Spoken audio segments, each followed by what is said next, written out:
ফ্লিপকার্টের কি অনেক দূরে দোকান?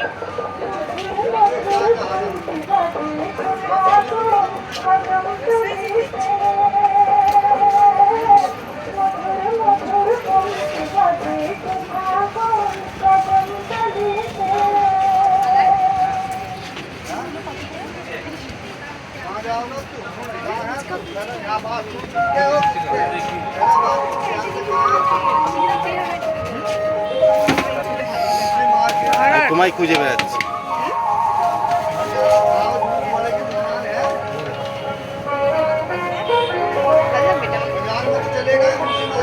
আমার কাজটা তুমিই করতে পারো। আমার হঠাৎ মনে পড়লো বড় একজন রয়েছে, আমি কেন দুদিন দু জায়গায় ঘুরে বেড়াচ্ছি। তা কথা বলছিস।